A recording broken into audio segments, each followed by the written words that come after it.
ನಮಸ್ಕಾರ ಗುರು. ಬಾರೋ ಅಪರೂಪದ ಬಳ್ಳಂದಿ ಬಾಬಾ ಬಂದೇನು ನೋಡಿ ಗುರು, ಈ ನನ್ನ ಮಗನೇ ಗುರು. ಎಕ್ಸಾಮ್ ಬರೆಯುವಾಗ ಪಕ್ಕದಲ್ಲಿ ಕುತ್ಕೊಂಡವ್ರಿಗೆ ಒಬ್ಬರಿಗೂ ತೋರಿಸ್ತಾ ಇದ್ದಿಲ್ಲ. ಫಸ್ಟ್ ಬೆಂಚ್ ಸ್ಟೂಡೆಂಟ್ ಬೇರೆ. ಒಬ್ರಿಗೆ ಒಂದ್ ಅಕ್ಷರ ತೋರಿಸ್ತಾ ಇದ್ದಿಲ್ಲ ಗುರು. ಇವನು ಡಿಸ್ಟಿಂಕ್ಷನ್ ಸ್ಟೂಡೆಂಟ್. ಇವಾಗ ಮನೇಲಿ ಕೂತ್ಕೊಂಡು ಪಾತ್ರೆ ಇಡ್ತಿರ್ತಾವನೆ ಕೆಲಸ.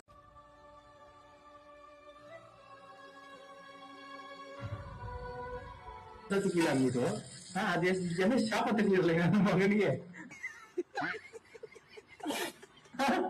ನೋಡಿ ನೀವೇನು ಅಲ್ಲ ಪಕ್ಕದಲ್ಲಿ ಕೂತಿರೋರು ಪಾಪ ಒಂದೇ ಒಂದ್ ಅಕ್ಷರ ತೋರಿಸ್ತಾ ಇದ್ದಿಲ್ಲ ಈಗ ನನ್ನ ಮಗ.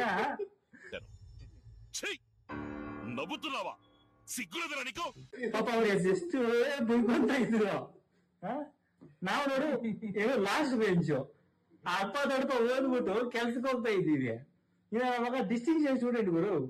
ಇನ್ನು 85% ಕಳ್ಳ ಮಗ.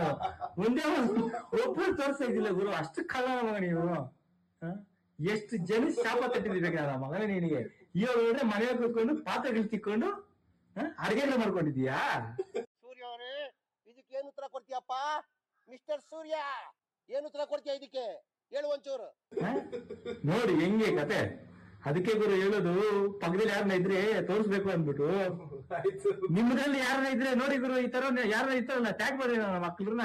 ಫಸ್ಟ್ ಬೆಂಚ್ ನನ್ನ ಮಕ್ಕಳು ಇದಾರಲ್ಲ, ಇವರು ಕಳ್ಳನ ಮಕ್ಕಳು ಇವರೆಲ್ಲ. ಎಂತ ಕಳ್ಳಂದ ಇವರು, ಒಳ್ಳೆ ಕಳ್ಳನ ಮಕ್ಕಳು ಇವರು.